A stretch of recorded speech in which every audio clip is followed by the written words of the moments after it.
Believe it or not, the best oil for cooking is olive oil. People always raise their eyes and say, no, because when I start cooking with olive oil, it smokes, and that must be oxidation. In fact, that's not oxidation.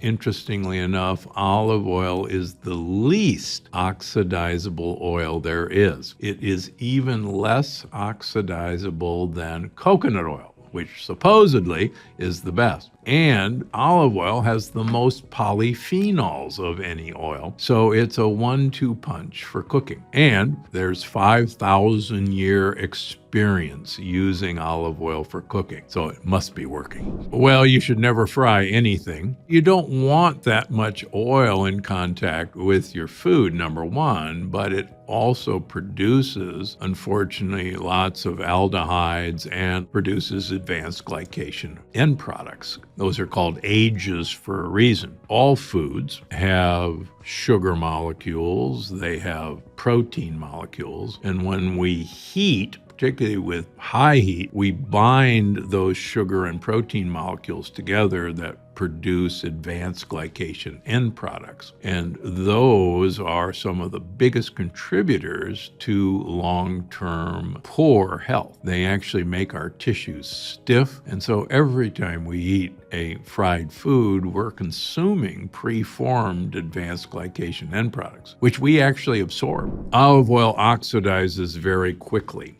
And unfortunately, sunlight will make it oxidize very quickly. That's why high-quality olive oil should come in a dark glass container, not plastic. And the other important thing is, even if it do that, once you open the top, you begin introducing oxygen in contact with the olive oil. What I like people to do is buy their olive oil in small bottles. You'll use that up quickly, and the chance of that small bottle going rancid is quite small. I've seen people with big bottles of olive oil. The surface area of the oil is very high. On the other hand, if you buy a little bottle of olive oil, the surface area of exposure is very low. Well, luckily, there are sprays of olive oil for nonstick cooking, but most people should try to find the ones that are in a pump spray. Most of them that are aerosolized are unfortunately full of fluorocarbons that damage the atmosphere and also damage us. Find a pump spray of olive oil. I have one in my kitchen that I'll use. That's a weird question. Studies that have been done, particularly the Pyramid study in Spain, took people who were 65 years of age who had known coronary artery disease, and they randomized them to 3 groups for 5 years. One group had to consume a liter of olive oil per week. That's a lot of olive oil. The other group had to consume the equivalent amount of calories in nuts, primarily walnuts. And the third group had to follow a low-fat Mediterranean diet. Now, this was in Spain, so all the diets were Mediterranean. At the end of 5 years, both the olive oil group and the nut group had dramatically lowered incidence of new events in cardiovascular disease. The olive oil group was slightly better than the nut group, but it was very equivalent. The low-fat group had much more incidence. So the idea that olive oil might raise your cholesterol is meaningless, because cholesterol is not the problem in heart disease. It's the inflammation on blood vessels. And the polyphenols in olive oil have been shown to dramatically lower the inflammation in blood vessels. And so do actually many other long-lived societies. They consume about a liter of olive oil per week. I actually like organic canola oil, and I recommend it. The problem with canola oil is most canola oil in the United States is genetically modified and is sprayed with glyphosate. So if you can find organic canola oil, then it's actually a very good oil. It's mostly a short-chain omega-3 fat that's called alpha-linolenic acid, ALA. Canola oil was used, rapeseed oil, which is essentially the same oil, was used in the famous Lyon heart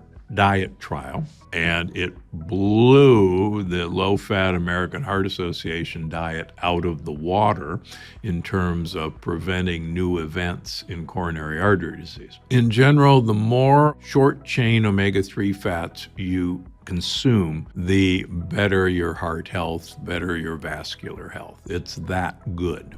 There's nothing intrinsically wrong with avocado oil. They both contain a monounsaturated fat primarily, which is oleic acid. And it's the olive oil as a vehicle to get polyphenols into you. And so the higher the content of polyphenols in the olive oil, that's the benefit. Now, sadly, avocado oil, even though it's primarily monounsaturated oleic acid, has very few polyphenols compared to olive oil. One of the interesting things is, yes, avocado oil has a higher smoke point. And so people assume that it's somehow better for you. But olive oil has the health benefits, whereas avocado oil doesn't.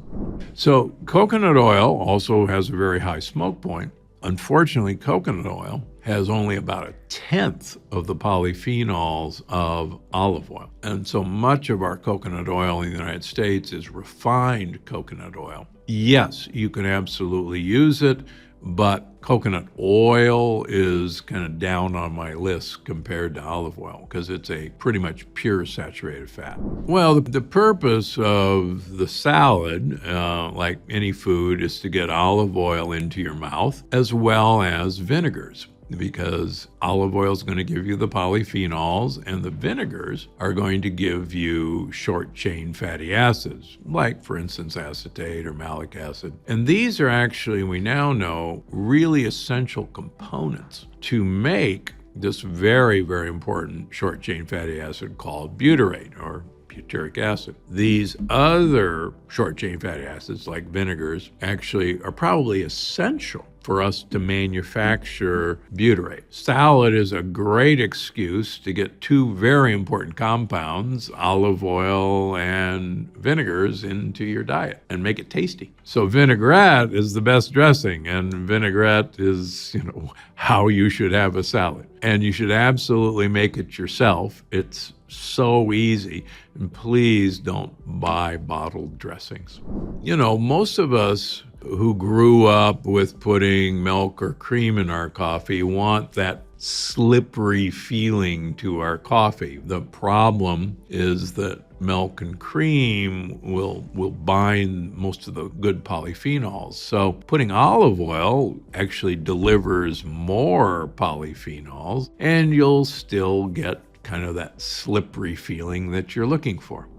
Well, it really depends on where the mayonnaise came from. Traditionally, mayonnaise, and still most mayonnaises, are made of soybean oil and eggs, usually Worcestershire sauce or lemon, and that's mayonnaise. There's two problems with that. Number one, soybean oil, soy oil, is mostly short-chain omega-6 fats, which are very inflammatory. Number two, sadly, most of our eggs in this country, the chickens, are fed corn and soybeans. The eggs in themselves are highly inflammatory. So it's really a bad combination. There are mayonnaises made of avocado oil, which are much safer, but they also, unfortunately, use most of our commercial eggs. So it's not high on my list of great foods.